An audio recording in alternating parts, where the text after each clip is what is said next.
Hi all, good morning. ಹೇಗಿದ್ದೀರಾ ಎಲ್ಲರೂ? Welcome back again to my channel. ನೀವೆಲ್ಲರೂ ಹುಷಾರಾಗಿದ್ದೀರಾ ಅಂತ ಹೇಳಿ ಭಾವಿಸ್ತೇನೆ. ನಾನು ಕೂಡ ಹುಷಾರಾಗಿದ್ದೇನೆ. ಹಾಗೆ ಫಸ್ಟ್ ಟೈಮ್ ನೋಡ್ತಾ ಇರೋರಿಗೆ ನನ್ನ ಒಂದು ರಿಕ್ವೆಸ್ಟ್, ನಿಮಗೆ ನನ್ನ ವಿಡಿಯೋ ಇಷ್ಟ ಆಗ್ತದೆ ಆದರೆ ಸಬ್ಸ್ಕ್ರೈಬ್ ಆಗೋದನ್ನು ಮರಿಬೇಡಿ ಆಯಿತಾ. ಹಾಗೆ ನನ್ನ ಆನ್ಲೈನ್ ಸ್ಟೋರಿಂದ ತುಂಬ ಮಂದಿ ಪರ್ಚೇಸ್ ಮಾಡ್ತಾ ಇದ್ದೀರಾ. Thank you so much. ಇಷ್ಟೊಂದು ಸಪೋರ್ಟ್ ತೋರಿಸ್ತಾ ಇರೋದಕ್ಕೆ. ಸ್ಪೆಷಲಿ ಗೋಂದನ್ನು ಒಂದು ಪ್ಯಾಕೆಟ್ ತಗೊಂಡವರು ಏನಿದ್ರು ಕೂಡ ಸೆಕೆಂಡ್ ಥರ್ಡ್ ಅಂತ ಪರ್ಚೇಸ್ ಮಾಡ್ತಾನೆ ಇದ್ದೀರಾ. ಯಾಕೆಂದರೆ ಅದರ ಹೆಲ್ತ್ ಬೆನಿಫಿಟ್ಸ್ ಅಷ್ಟು ಉಂಟು. ಮತ್ತು ಈ ಸಮ್ಮರ್ಸಲ್ಲಿ ನಿಮಗೆ ಎಷ್ಟು ಹೈಡ್ರೇಷನ್ ಇಟ್ಕೊಂಡ್ರೆ ಕೂಡ ಸಾಕಾಗೋದಿಲ್ಲ. ಇವಾಗ ಎಲ್ಲ ಮಂಗಳೂರಲ್ಲಿ 38 ಡಿಗ್ರಿ ಸೆಲ್ಸಿಯಸ್ ಹಾಗೆ ಹೈಯೆಸ್ಟ್ ಟೆಂಪ್ರೇಚರ್ಸ್ ಎಲ್ಲ ರೀಚ್ ಆಗ್ತಾ ಇರೋದ್ರಿಂದ ತುಂಬ ಒಳ್ಳೆಯದು. ನಾವೆಷ್ಟು ನೀರು ಕುಡಿದ್ರೂ ಕೂಡ ನಮ್ಮ ಬಾಡಿಯಲ್ಲಿ ಹೈಡ್ರೇಷನ್ ನಿಲ್ಲೋದಿಲ್ಲ. ಆದರೆ ಈ ರೀತಿ ಗೋಂದನ್ನೆಲ್ಲ ಯೂಸ್ ಮಾಡುವಾಗ ನಿಮಗೆ ನಿಮ್ಮ ಡೈಜೆಷನಿಗೆ ಆಗಿರ್ಬೋದು, ಅಥವಾ ಈ ಹೈಡ್ರೇಷನನ್ನು ನಿಲ್ಲಿಸಲಿಕ್ಕೆ ಆಗಿರ್ಬೋದು, ಅಥವಾ ಕಾನ್ಸ್ಟಿಪೇಷನಿಗೆ, ಇನ್ನೂ ಹಲವಾರು ಸಮಸ್ಯೆಗಳಿಗೆ ಅದರಲ್ಲಿ ಅಂದರೆ ನೀವೊಂದು ಮೆಡಿಸಿನನ್ನು ತಗೊಂಡಾಗ ನಿಮ್ಮ ಬಾಡಿಗೆ ಅದು ಒಳ್ಳೆಯದನ್ನು ಮಾಡದೆ ನಿಮಗೆ ಒಂದು ರೀತಿಯಲ್ಲಿ ಅದು ನಿಮ್ಮ ಹೆಲ್ತಿಗೆ ಒಳ್ಳೆಯದಲ್ಲ, ಬಟ್ ನಿಮಗೆ ಬೇಕಾದಂಥ ನ್ಯೂಟ್ರಿಯೆಂಟ್ಸನ್ನು ಅದು ಕೊಡ್ತದೆ. ಆದರೆ ಗೋಂದ ಹಾಗೆ ಅಲ್ಲ, ನಿಮ್ಮ ಬಾಡಿಗೆ ಬೇಕಾದದನ್ನು ಕೊಟ್ಟು ನಿಮಗೆ ಅದರ ಪೂರ್ತಿ ಬೆನಿಫಿಟ್ಸನ್ನು ಕೂಡ ಕೊಡ್ತದೆ. ಅಂದರೆ ನಿಮಗೆ ಯಾವುದೇ ರೀತಿ ಡ್ಯಾಮೇಜ್ ಮಾಡೋದಿಲ್ಲ ಬಾಡಿಗೆ, ಬಟ್ ಅದಾಗಿ ಅದು ಬೆನಿಫಿಟನ್ನು ಮಾತ್ರ ಕೊಡುವಂಥದ್ದು. ಹಾಗಾಗಿ ನಿಮಗೆ ಗೋಂದ್ ತುಂಬಾ ಒಳ್ಳೆಯದು ಈ ಟೈಮ್ನಲ್ಲಿ. ಯಾರಿಗಾದರೂ ಬೇಕಾದರೆ ನಾನಿಲ್ಲಿ ಸ್ಕ್ರೀನ್ ಮೇಲೆ ನಂಬರ್ ಕೊಟ್ಟಿರ್ತೇನಲ್ಲ, ಸೊ ಅದರಿಂದ ಪರ್ಚೇಸ್ ಮಾಡ್ಬೋದು. ಅದು ನಿಮಗೆ ಕೆಲವರಿಗೆ ಇನ್ನೂ ಕೂಡ ಕನ್ಫ್ಯೂಷನ್ಸ್ ಇದೆ. ನೀವು ಈ ವಾಟ್ಸಪ್ ನಂಬರನ್ನು ಸೇವ್ ಮಾಡಿಕೊಂಡು ಅದರಲ್ಲಿ ನನ್ನ ಡಿ ಪಿ ನೋಡ್ತಿರಲ್ಲ, ಹಾಗೆ ನೋಡುವ ಅಲ್ಲಿ ಡಿ ಪಿಗೆ ಕ್ಲಿಕ್ ಮಾಡುವಾಗ ನಿಮಗೆ ಅದರಲ್ಲಿ ಕ್ಯಾಟಲಾಗ್ ಅಂತ ಹೇಳಿ ಕಾಣ್ತದೆ. ಅದರಲ್ಲಿ ನಾನು ಸೇಲ್ ಮಾಡುವಂಥ ಎಲ್ಲ ಪ್ರಾಡಕ್ಟ್ಸ್, ಅದರ ಡೀಟೇಲ್ಸ್, ಅದರ ಕಾಸ್ಟ್ ಎಲ್ಲದೂ ಇರ್ತದೆ. ನಾವು ಫ್ರೀ ಶಿಪ್ಪಿಂಗ್ ಮಾಡುವಂಥದ್ದು. ನೀವು ನನಗೆ ಏನಿಲ್ಲ, ನಿಮಗೆ ಬೇಕಾದ ಅಮೌಂಟಿನ ನಿಮಗೆ ಬೇಕಾದ ಪ್ರಾಡಕ್ಟಿನ ಅಮೌಂಟನ್ನು ಸೇಮ್ ನಂಬರಿಗೆ ಗೂಗಲ್ ಪೇ ಮಾಡುವಂಥದ್ದು.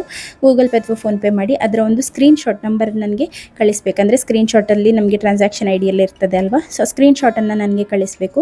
ಆನಂತರ ನಿಮ್ಮ ಡೀಟೇಲ್ಡ್ ಹೆಸರು, address, contact number, pin code ಇಂಥದ್ದೆಲ್ಲ ಡೀಟೇಲ್ಸನ್ನು ಕಳಿಸಿದರೆ ಆಯಿತು.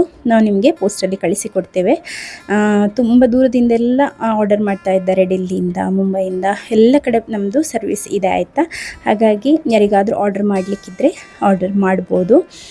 ಹಾಗೆ ನಾನು ನಿನ್ನೆದು ಒಂದು ವಿಡಿಯೋ ಹಾಕಿದ್ದೆ ಅಲ್ಲ ಮೊನ್ನೆ, ಅದರಲ್ಲಿ ನಾನು ರಾತ್ರಿ ಅಕ್ಕಿಯನ್ನು ಕಡಿತಾ ಇದ್ದೆಲ್ಲ, ಅದು ಈ ಅಪ್ಪಂ ಮಾಡ್ತೇವಲ್ಲ ಅದಕ್ಕೋಸ್ಕರ ಅಂತ ಹೇಳಿ. ಅಂದರೆ ಮಾವ ಅಲ್ಲಿ ಹಳೆ ಮನೆ ಹತ್ರ ಹೋಗಿದ್ರಲ್ಲ, ಅಲ್ಲಿಂದ ಒಂದು ಆಚೆ ಫುಲ್ ಬೆಳೆದ ತೆಂಗಿನಕಾಯಿ ಸಾಲ, ಈಚೆ ತುಂಬ ಚಿಕ್ಕ ಅಂದರೆ ಎಂತ ಹೇಳ್ತಾರೆ, ಹಸಿ ಸಾಲ ಅಂಥದ್ದು ತೆಂಗಿನಕಾಯಿ, ಅಂದರೆ ಎಳೆ ಸಹ ಅಲ್ಲ, ಆ ರೀತಿ ತೆಂಗಿನಕಾಯಿ ತಗೊಂಡು ಬಂದಿದ್ರು. ಅದನ್ನು ಹಾಕಿ ಮಾಡಿದರೆ ಒಳ್ಳೆಯದಾಗ್ತದೆ. ಹಾಗಾಗಿ ನಾನು ಅದನ್ನು ಕಡಿದು ತೆಂಗಿನಕಾಯಿಯನ್ನು, ಅದರ ನೀರನ್ನು, ಆಮೇಲೆ ಸ್ವಲ್ಪ ಸಕ್ಕರೆ ಎಲ್ಲ ಹಾಕಿ ಅಕ್ಕಿ ಎಲ್ಲ ಹಾಕಿ ಕಡಿದು ರೆಡಿ ಮಾಡಿ ಇಟ್ಟಿದ್ದೆ ಹಿಟ್ಟು. ಅದರಲ್ಲಿ ಇವತ್ತು ಅಪ್ಪಮ್ಮನ ಮಾಡ್ಕೊಳ್ತಾ ಇದ್ದೆ. ಇಲ್ಲಿ ನಾನು ಡಿಸೈನೋದ ಪಾಸ್ತಾವನ್ನು ನಿಮಗೆ ಹೇಗೆ ಬಾಯ್ಲ್ ಮಾಡೋದು ಅಂತ ಹೇಳಿ ತೋರಿಸ್ತೇನೆ. ನಾನಿಲ್ಲಿ ಡಿಸೈನೋದ ಡ್ಯೂರಮಿಟ್ ಪಾಸ್ತಾವನ್ನು ಯೂಸ್ ಮಾಡ್ತಾ ಇದ್ದೇನೆ. ನನ್ನ ಸಬ್ಸ್ಕ್ರೈಬರ್ಸಿಗೆ ಆಲ್ರೆಡಿ ಗೊತ್ತಿರ್ತದೆ. ಈ ಪಾಸ್ತಾವನ್ನು ನಾವು 2 ಕಪ್ ನೀರಿಗೆ 1 ಕಪ್ಪಷ್ಟು ಪಾಸ್ತಾ ಅನ್ನೋ ರೀತಿಯಲ್ಲಿ ಹಾಕಿ ಬಾಯ್ಲ್ ಮಾಡ್ಕೊಳ್ಬೋದು. ಇಲ್ಲಿ ನಾನು ಇವತ್ತು ಡೇಲನ್ಗೆ ಮಾತ್ರ ಮಾಡ್ತಾ ಇರೋದ್ರಿಂದ ಸ್ವಲ್ಪನೇ ತಗೊಂಡಿದ್ದೇನೆ, ಅರ್ಧ ಕಪ್ಪಷ್ಟು ಪಾಸ್ತಾ ತಗೊಂಡಿದ್ದೇನೆ. ಅದಕ್ಕೆ ಸ್ವಲ್ಪ ಉಪ್ಪನ್ನು ಹಾಕಿ ರೆಡಿ ಮಾಡ್ಕೊಳ್ಳುವಂಥದ್ದು. ಇದರಲ್ಲಿ ಯಾವುದೇ ರೀತಿಯಾದಂಥ ಆರ್ಟಿಫಿಷಿಯಲ್ ಫ್ಲೇವರ್ಸ್, ಪ್ರಿಸರ್ವೇಟಿವ್ಸ್, ಕಲರ್ಸ್ ಏನು ಕೂಡ ಇರೋದಿಲ್ಲ. ಹಾಗೆ ಇದರಲ್ಲಿ ಯಾವುದೇ ರೀತಿಯಾದಂಥ ಕೊಲೆಸ್ಟ್ರಾಲ್, ಟ್ರಾನ್ಸ್ಫ್ಯಾಟ್ ಕೂಡ ಇರೋದಿಲ್ಲ. 100% ವೆಜಿಟೇರಿಯನ್ ಆಗಿರುವಂತಹ ಪಾಸ್ತಾ.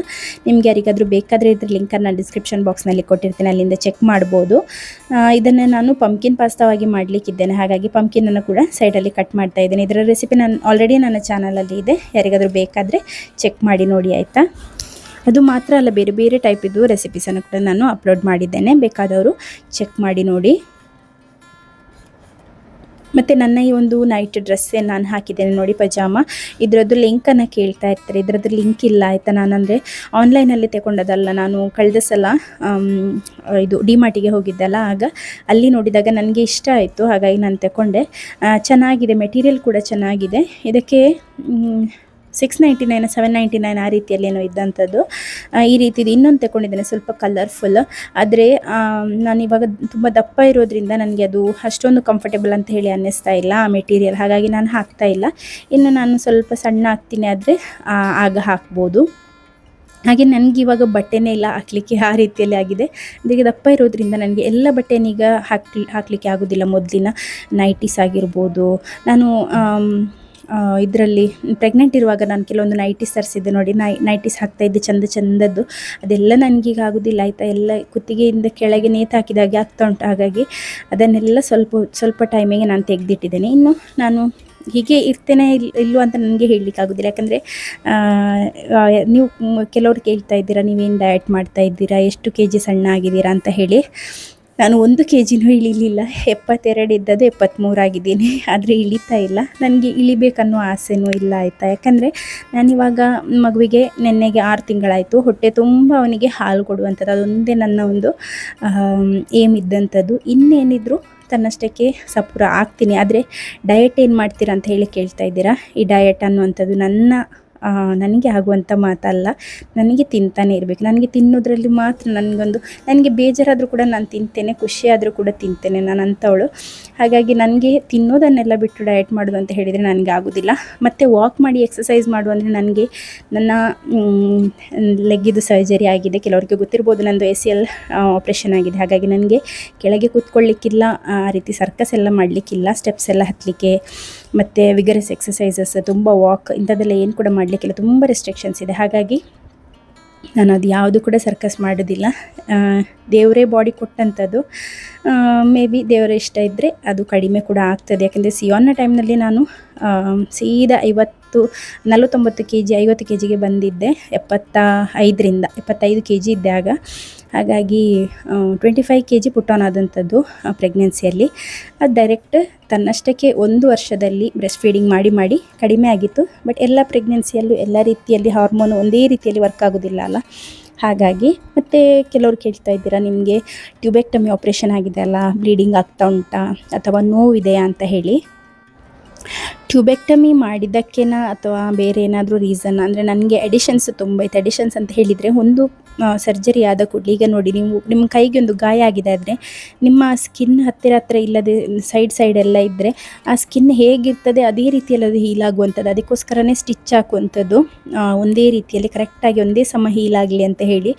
ಆ ರೀತಿಯಲ್ಲಿ ಹೊಟ್ಟೆ ಒಳಗೆ ತುಂಬ ಲೇಯರ್ಸ್ ಕಟ್ ಮಾಡೋದ್ರಿಂದ ಒಂದಕ್ಕೊಂದು ಅಂಟಿ ಬಿಡ್ತದೆ. ಈಗ ನಮ್ಮ ಯೂರಿನಿದು ಬ್ಲ್ಯಾಡರ್ ಆಗಿರ್ಬೋದು, ಬೇರೆ ಆರ್ಗನ್ಸ್ ಆಗಿರ್ಬೋದು, ಎಲ್ಲ ಅಂಟಿ ಇರುವಂಥದ್ದು ಒಂದು ಸರ್ಜರಿ ಆದ ಕೂಡಲೇ. ಮೊದಲು ಹೇಗಿರ್ತದೆ ಗೊತ್ತಾ, ಎಲ್ಲ ಸಪ್ರೇಟ್ ಲೇಯರ್ ದೇವರು ಕ್ರಿಯೇಟ್ ಮಾಡಿ ಕಳಿಸುವಾಗ ಎಲ್ಲ ಸಪ್ರೇಟ್ ಆಗಿರ್ತದೆ. ಒಮ್ಮೆ ನಮ್ಮ ಮೈ ಮೇಲೆ ಒಂದು ನೈಫ್ ಬಿತ್ತಾದರೆ, ಅಂದರೆ ಒಂದು ಸಲ ಕಟ್ ಮಾಡಿದ್ರಾದರೆ ಅದು ಒಟ್ರಾಶಿ ಹೀಲ್ ಆಗುವಂಥದ್ದು, ಒಂದೇ ರೀತಿಯಲ್ಲಿ ಹೀಲ್ ಆಗೋದಿಲ್ಲ.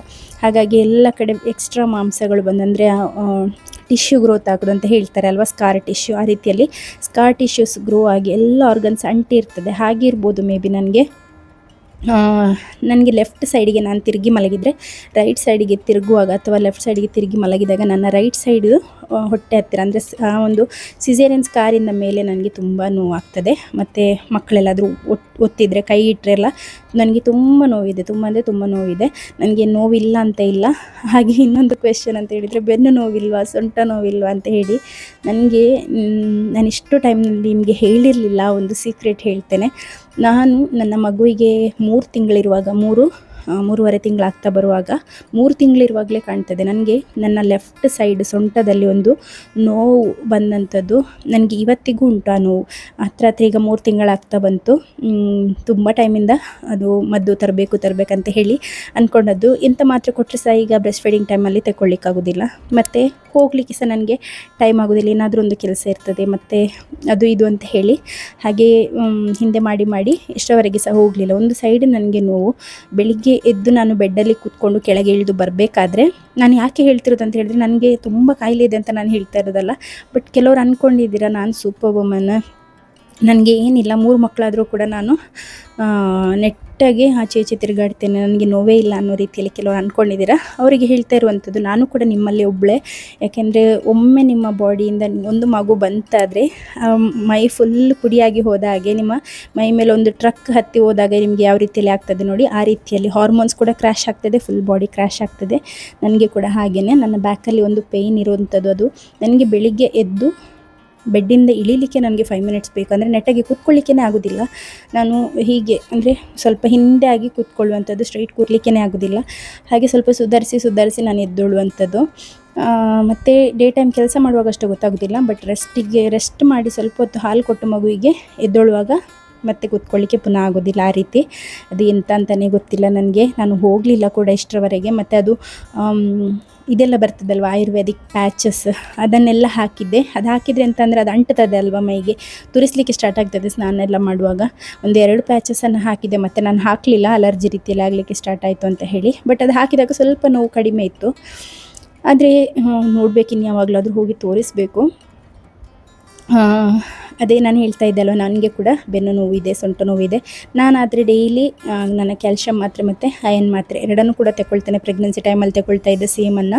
ಯಾಕೆಂದರೆ ಬ್ರೆಸ್ಟ್ ಫೀಡಿಂಗ್ ನಾವು ಎಷ್ಟು ತನಕ ಮಾಡ್ತೇವೆ ಅಷ್ಟು ತನಕ ಕೂಡ ನಮಗೆ ಕ್ಯಾಲ್ಶಿಯಂ ಡೆಫಿಷಿಯನ್ಸಿ, ಅಯನ್ ಡೆಫಿಷಿಯನ್ಸಿ ಎಲ್ಲ ಇದ್ದೇ ಇರ್ತದೆ. ಮತ್ತು ನಮಗೆ ಎಕ್ಸ್ಟ್ರಾ ಕ್ಯಾಲ್ಶಿಯಮನ್ನು ಕನ್ಸ್ಯೂಮ್ ಮಾಡಲಿಲ್ಲ ಆದರೆ ನಮ್ಮ ಬಾಡಿಯಲ್ಲಿದ್ದ ಕ್ಯಾಲ್ಶಿಯಮ್ ನಮ್ಮ ಮಕ್ಕಳಿಗೆ ಹಾಲಿನ ಮೂಲಕ ಹೋಗ್ತದೆ. ಹಾಗಾಗಿ ನಾವು ಜೀವದಲ್ಲಿ ಟೊಳ್ಳಾಗ್ತಾ ಬರ್ತೇವೆ. ಹಾಗಾಗಿ ಆದಷ್ಟು ಜಾಗ್ರತೆ ಮಾಡಬೇಕು.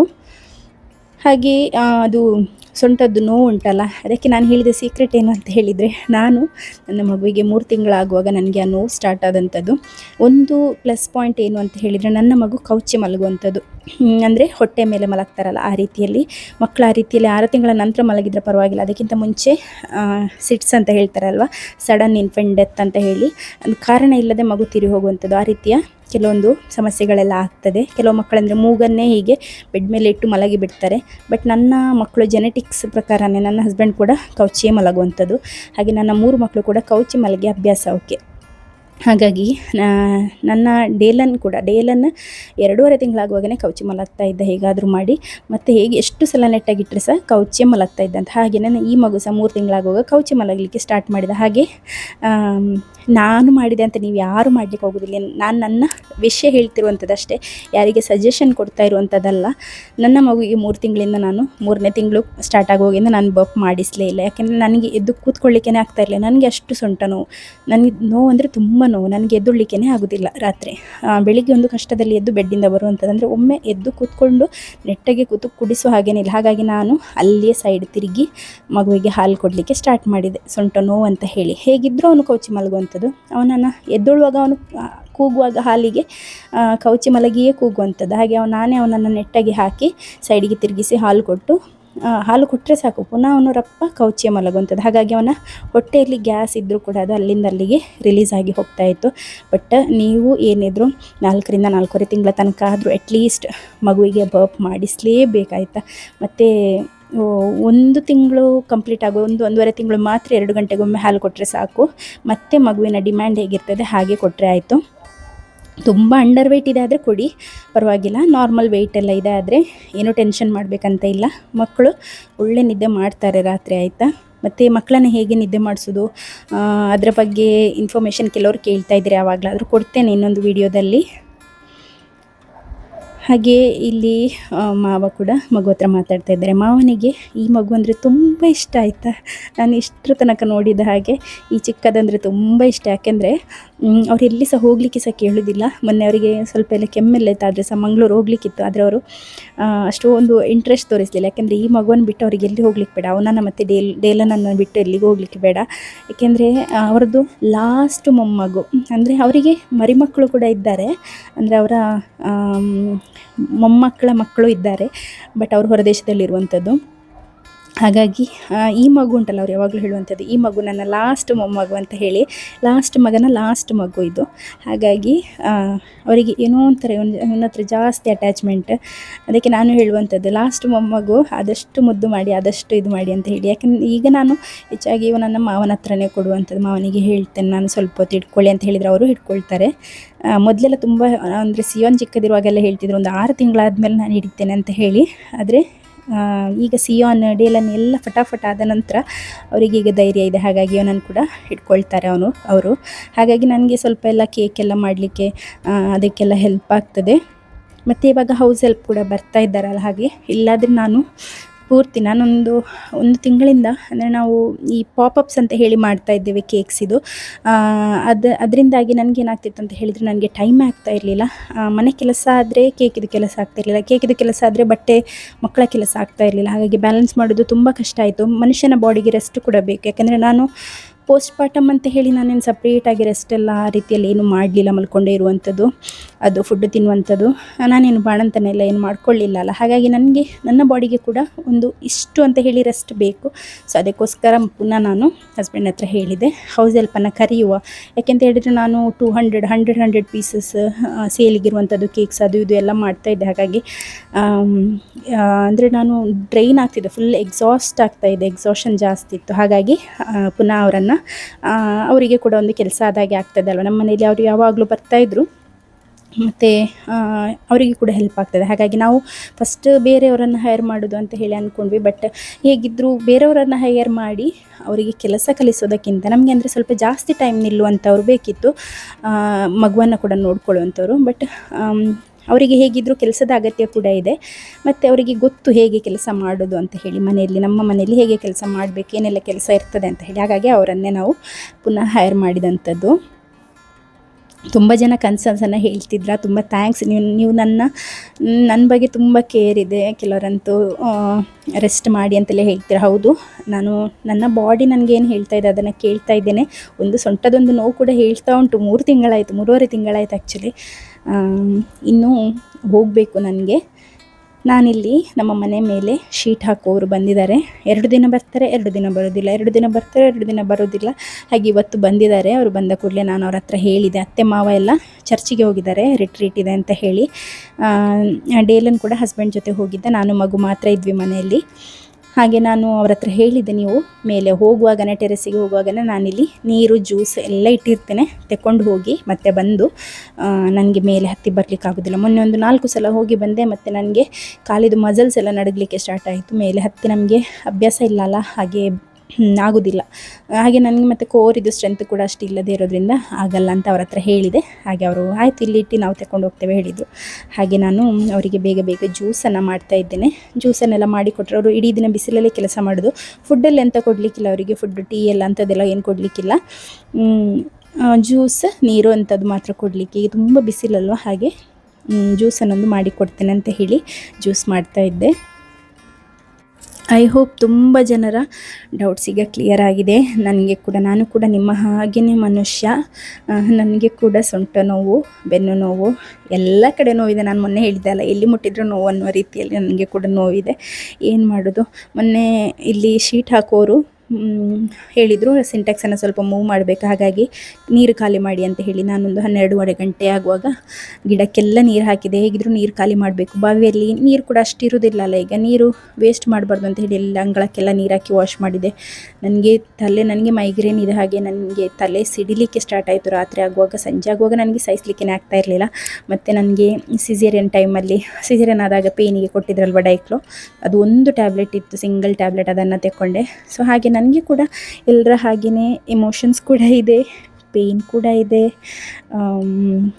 ಮತ್ತು ಎಂತ ಹೇಳ್ತಾರೆ, ಎಲ್ಲರ ಹಾಗೆಯೇ, ನಿಮ್ಮ ಹಾಗೆಯೇ. ಆದರೆ ಏನಂತ ಹೇಳಿದರೆ, ಕೆಲವೊಮ್ಮೆ ನಾವು ಮನಸ್ಸಲ್ಲಿ ಟಾರ್ಗೆಟನ್ನು ಇಟ್ಕೊಂಡು ಇದನ್ನು ಇವತ್ತು ಅಚೀವ್ ಮಾಡಲೇಬೇಕು, ಇಷ್ಟು ಪೀಸಸ್ ನನಗೆ ಕೇಕ್ ಇವತ್ತು ಮಾಡಲೇಬೇಕು ಅಂತ ಹೇಳಿ ನಾನು ಅಂದ್ಕೊಂಡ್ರೆ ಅಷ್ಟನ್ನು ಮಾಡಲಿಕ್ಕೆ ಆಗ್ತದೆ. ನಾವು ಒಂದು ಸ್ವಲ್ಪ ಹೊತ್ತು ರೀಲ್ಸ್ ಎಲ್ಲ ನೋಡ್ತಾ ಕೂತ್ಕೊಂಡ್ರೆ ಅಲ್ಲೇ ಕೂತ್ಕೊಳ್ಳುವ ಅಂತ ನನಗೆ ಕೂಡ ಹಾಗೇನೇ ಆಗ್ತಾಯಿತ್ತು. ಕೆಲವೊಂದು ದಿನ ಕೆಲಸ ಮಾಡೋದೇ ಬೇಡ ಅಂತ ಹೇಳಿ ಅನ್ನಿಸ್ತದೆ, ಕೆಲವೊಂದು ದಿನ ಸರಿ ಇರ್ತೇನೆ. ನನ್ನ ಅಭ್ಯಾಸ ಹೇಗೆ ಅಂತ ಹೇಳಿದರೆ, ನಾನು ಕ್ರೈಮ್ ಡಾಕ್ಯುಮೆಂಟ್ರಿಯನ್ನು ಹಾಕಿ, ನನಗೆ ಕ್ರೈಮ್ ಡಾಕ್ಯುಮೆಂಟ್ರೀಸ್ ಅಂದರೆ ತುಂಬ ಇಷ್ಟ. Crime thriller movies, crime documentaries, totally overall ಈ ಕ್ರೈಮ್ ಇದೆಲ್ಲ ಏನಿದ್ರು ಕೂಡ, ಸ್ಪೆಷಲಿ ನನಗೆ ಇಲ್ಲಿದೆಲ್ಲ ಫಾರಿನ್ ಇದು ತುಂಬ ಇಷ್ಟ ಆಗ್ತದೆ. ಹಾಗಾಗಿ ಅದನ್ನು ಹಾಕಿ ನಾನು ಕೇಳ್ತಾ ಇರ್ತೇನೆ ಇಡೀ ದಿನ. ಆಗ ನನಗೆ ತಲೆ ಅದರಲ್ಲಿ ಇರ್ತದೆ, ಇಲ್ಲಾದರೆ ಎಲ್ಲೆಲ್ಲಿಯೂ ಹೋಗ್ತದೆ ಅದು ಹಳೆಯದೆಲ್ಲ ನೆನಪುಗಳು, ಬೇರೆ ಯಾರಾದರೂ ಏನಾದರೂ ಹೇಳಿದ್ದು ಅಂಥದ್ದೆಲ್ಲ ನೆನಪು ಬಂದುಬಿಡ್ತದೆ. ಅದಕ್ಕಿಂತ ತಲೆ ಹಾಳಾಗೋದಕ್ಕಿಂತ ಇದು ಬೆಸ್ಟ್ ಅಂತ ಹೇಳಿ ನಾನು ಆ ರೀತಿಯಲ್ಲಿ ಕೇಳ್ತಾ ಇರ್ತೇನೆ. ನನ್ನ ಮಗು ಇಲ್ಲೇ ಕೆಳಗೆ ಇದ್ದಾನೆ. ಅವನಿಗೆ ಸಿಯಾನಿದ್ದು ಟಿಫಿನ್ ಇದು ರಬ್ಬರನ್ನು ಕೊಟ್ಟಿದ್ದೇನೆ. ಇವತ್ತು ಶನಿವಾರ, ಹಾಗೆ ಸಿಯಾನ್ ಕೂಡ ಮಧ್ಯಾಹ್ನ ಬರ್ತಾನೆ. ಅಷ್ಟರೊಳಗೆ ಈಗ ಅನ್ನ ಕುದಿ ತೆಗೆದು ಬಾಕ್ಸಲ್ಲಿ ಇಟ್ಟಂಥದ್ದು. ಸಾರು ನಮಗೆ ಆಲ್ರೆಡಿ ಇದೆ. ನಮ್ಮ ಮನೆ ಹತ್ತಿರ, ಅಲ್ಲಿ ಹಳೆ ಮನೆ ಹತ್ತಿರ ಹೊಳೆಯಲ್ಲಿ ಮೀನಿತ್ತಲ್ಲ, ಅದನ್ನು ಹಿಡಿದು ತಂದಿದ್ದರು ಅಣ್ಣವರೆಲ್ಲ. ಹಾಗೆ ಅದನ್ನು ಸಾರು ಮಾಡಿದ್ದಿತ್ತು ನೆನ್ನೆದು, ಹಾಗೆ ಅದೇ ಉಂಟು ಇವತ್ತಿಗೆ ಅತ್ತೆ ಬೆಳಿಗ್ಗೆ ಖಾರ ಕೂಡ ಇತ್ತು, ನೆನ್ನೆದು ಕಡ್ದದ್ರಲ್ಲಿ ಸ್ವಲ್ಪ ಇಟ್ಟಿದ್ರು, ಮತ್ತು ಫಿಶ್ ಕೂಡ ಸ್ವಲ್ಪ ಇಟ್ಟಿದ್ರು. ಅದನ್ನೇ ಬೆಳಿಗ್ಗೆ ಸಾರು ಮಾಡಿ ಇಟ್ಟು ಹೋದರು. ಮತ್ತು ನನಗೆ ಯಾಕೆ ಎಲ್ಲದು ಮೇಂಟೈನ್ ಮಾಡಲಿಕ್ಕೆ ಆಗ್ತದೆ ಅಂತ ಹೇಳಿದರೆ, ಸಾರು ಮಾಡುವಂಥದ್ದು ಅತ್ತೆ, ಸಾರು ಅಂದರೆ ಈ ಮಸಾಲೆ ಎಲ್ಲ ಹಾಕಿ ಎಲ್ಲ ಮಾಡ್ತಾರಲ್ಲ, ಅದೆಲ್ಲ ಅನ್ನ ಸಾರೆಲ್ಲ ಅವರೇ ಮಾಡುವಂಥದ್ದು. ಅನ್ನ ನಾವು ಅಕ್ಕಿಯನ್ನು ಕುದಿ ತೆಗೆದು ಚೈನಾ ಪಾಟ್ ಅಂತ ಹೇಳ್ತಾರೆ ಅಲ್ವಾ, ಆ ಪಾಟಲ್ಲಿ ಇಟ್ಟು ಬಿಡುವಂಥದ್ದು. ಅದು ಬೇಯ್ತದೆ ತನ್ನಷ್ಟಕ್ಕೆ, ಗ್ಯಾಸ್ ಕೂಡ ಉಳಿತದೆ. ಮತ್ತು ಸಾರೆಲ್ಲ ಏನಿದ್ರು ಕೂಡ ಅತ್ತೆನೇ ಮಾಡುವಂಥದ್ದು. ನನಗೆ ಅವರು ಮಾಡುವಂಥ ಮಸಾಲದೆಲ್ಲ ನನಗೆ ಮಾಡಲಿಕ್ಕೆ ಗೊತ್ತಾಗೋದಿಲ್ಲ. ನಾವೆಲ್ಲ ಈಗಿನವರು, ಮತ್ತು ನಮ್ಮ ಊರು ಕೂಡ ಬೇರೆ, ಹಾಗೆ ನಾವು ಮಾಡಿದವರಿಗೆ ಇಷ್ಟ ಆಗೋದಿಲ್ಲ. ಹಾಗೆ ಅವರಾಗೆ ಫುಡ್ ಅವರೇ ಮಾಡ್ತಾರೆ. ಹಾಗೆ ಅವರೇ ಅಡುಗೆ ಎಲ್ಲ ಅವರೇ ಮಾಡುವಂಥದ್ದು. ನಾನೇನಿದ್ರು ಕಟ್ಟಿಂಗ್ ಮಾಡಿ ಉಳಿದಂಥ ಪಾತ್ರೆ ತೊಳೆಯುವಂಥದ್ದು, ಅದಕ್ಕೆ ಮಾತ್ರ ಹೋಗುವಂಥದ್ದು ಆಯಿತಾ. ಮತ್ತು ಅಡುಗೆ ಅವರಿಲ್ಲದೇ ಇದ್ದರೆ ನಾನು ಎಲ್ಲದನ್ನು ನಾನೇ ಮಾಡುವಂಥದ್ದು. ಅವರು ಮಗಳ ಮನೆಗೆಲ್ಲ ಹೋಗಿರ್ತಾರಲ್ಲ, ಆಗ ಪ್ರತಿಯೊಂದನ್ನು ನಾನೇ ಮಾಡುವಂಥದ್ದು. ಅವರು ಇದ್ದಾಗ ಅವರೇ ಮಾಡ್ತಾರೆ ಅನ್ನ ಸಾರೆಲ್ಲ. ಇಲ್ಲಿ ಕೇಕಿದು ಕೂಡ ನಾನು ಪಾತ್ರೆನೆಲ್ಲ ತೊಳಿತಾ ಇದ್ದೇನೆ, ಯಾಕೆಂದರೆ ಇವತ್ತು ಸ್ವಲ್ಪ ಬಾತ್ರೂಮ್ ಕೂಡ ವಾಶ್ ಮಾಡಲಿಕ್ಕಿದೆ. ಹಾಗಾಗಿ ಪಾತ್ರೆ ಎಲ್ಲ ನಾನೇ ತೊಳಿತಾ ಇದ್ದೇನೆ. ಇಲ್ಲಾದರೆ ನನಗೆ ಕೆಲಸಕ್ಕೆ ಅಕ್ಕ ಹೆಲ್ಪಿಗೆ ಬರ್ತಾರಲ್ಲ, ಅವರು ಹೌಸ್ ಹೆಲ್ಪ್, ಅವರು ವಾಶ್ ಮಾಡ್ತಾರೆ. ತುಂಬ ಪಾತ್ರೆ ಇದ್ದರೆ ಅವರು ವಾಶ್ ಮಾಡ್ತಾರೆ. ನನಗೆ ಹೀಗೆ ನಿಂತು ವಾಶ್ ಮಾಡುವಾಗ ಮಧ್ಯೆ ಬೆನ್ನಲ್ಲಿ ನೋವು ಬರಲಿಕ್ಕೆ ಸ್ಟಾರ್ಟ್ ಆಗ್ತದೆ. ಯಾಕೆಂದರೆ ನಮಗೆ ನಮ್ಮ ಬಸ್ಟ್ ಕೂಡ, ಅಂದರೆ ಬ್ರೆಸ್ಟ್ ತುಂಬ ಹೆವಿ ಇರ್ತದೆ ಅಲ್ವಾ, ಬ್ರೆಸ್ಟ್ ಕೂಡ ಹೆವಿ ಇರ್ತದೆ, ಹೊಟ್ಟೆ ಕೂಡ ನೇತಾಡ್ತಾ ಇದೆ. ಹಾಗಾಗಿ ನಿಮ್ಮದು ಹೊಟ್ಟೆ ಹೋಯ್ತಲ್ಲ ಅಂತ ಒಬ್ಬರು ಕಾಮೆಂಟ್ ಮಾಡಿದ್ದು, ಯಾರಂತ ಗೊತ್ತಿಲ್ಲ, ಅವರು ಯಾವುದೋ ಆ್ಯಂಗಲಿಂದ ನೋಡಿರಬೇಕು, ಹಾಗಾಗಿ ನಿಮಗೆ ಗೊತ್ತಿಲ್ಲ. ನಾನು ಇನ್ನೊಮ್ಮೆ ತೋರಿಸ್ತೇನೆ ನನಗೆ ನಿಮ್ಮ ಹೊಟ್ಟೆ ಯಾಕೆ ಕಡಿಮೆ ಆಗ್ತಾ ಇಲ್ಲ, ನನ್ನ ಹೊಟ್ಟೆ ಯಾಕೆ ಕಡಿಮೆ ಆಗ್ತಾ ಇಲ್ಲ, ನನ್ನ ಹೊಟ್ಟೆ ಕಡಿಮೆ ಆಗದೇ ಇರುವುದಕ್ಕೆ ರೀಸನ್ ಏನು, ಸಿಸೇರಿಯನ್ ಆದರೆ ಹೊಟ್ಟೆ ಕಡಿಮೆ ಆಗ್ತದೆ, ನಾರ್ಮಲ್ ಡೆಲಿವರಿ ಆದರೆ ಹೊಟ್ಟೆ ಕಡಿಮೆ ಆಗ್ತದೆ ಇಲ್ಲ, ಎಲ್ಲದನ್ನು ನಾನು ಹೇಳ್ತೇನೆ. ಆಲ್ರೆಡಿ ನಾನೊಂದು ವಿಡಿಯೋ ಹಾಕಿದ್ದೇನೆ, ಸ್ಟಿಲ್ ಡೀಟೇಲ್ ಆಗಿ ತೋರಿಸ್ತೇನೆ. ಇಲ್ಲಿ ಅನ್ನವನ್ನು ಕೂಡ ಬಸಿಲಿಕ್ಕಿತ್ತು, 12:30 ಆಗ್ತಾ ಉಂಟು ಟೈಮ್. ಹಾಗೆ ಅನ್ನವನ್ನು ಬಸಿದು ಈಗ ಸ್ವಲ್ಪ ಹೊತ್ತಲ್ಲಿ ಇನ್ನೂ ಅವರು ಹೆಲ್ಪರ್ ಕೂಡ ಬರ್ತಾರೆ. ಹಾಗೆ ಅಷ್ಟರೊಳಗೆ ನಂದೆಲ್ಲ ಕೆಲಸ ಎಲ್ಲ ಮಾಡಿ ನಾನು ಬಟ್ಟೆಯನ್ನೆಲ್ಲ ತೆಗೆದು ರೆಡಿ ಇಡ್ತೇನೆ, ಯಾವುದು ವಾಶ್ ಮಾಡಲಿಕ್ಕೆ ಅದನ್ನೆಲ್ಲ ಸಪ್ರೇಟ್ ಮಾಡಿ ಇಟ್ಟಿರ್ತೇನೆ ನಾನು. ಅಂದರೆ ಏನಾದರೂ ಮೋಷನ್ ಪಾಸ್ ಮಾಡಿದ್ದೆ ಅದನ್ನೆಲ್ಲ ಜಸ್ಟ್ ವಾಶ್ ಮಾಡಿ ಹಾಗೆಯೇ ಇಟ್ಟಿರ್ತೇನೆ. ಹಾಗೆ ಅವರು ಅದನ್ನು ವಾಶ್ ಮಾಡಲಿಕ್ಕೆ ತಗೊಂಡು ಹೋಗ್ತಾರೆ. ಸೊ ಇವತ್ತಿನ ವ್ಲಾಗ್ ಇಷ್ಟೇ ಆಯಿತಾ. ಈ ವಿಡಿಯೋ ನಿಮಗೆ ಇಷ್ಟ ಆಗ್ತದೆ ಆದರೆ ಲೈಕ್ ಮಾಡೋದನ್ನು, ಚಾನಲ್ಗೆ ಸಬ್ಸ್ಕ್ರೈಬ್ ಆಗೋದನ್ನು ಮರಿಬೇಡಿ. Thank you so much for watching. Bye.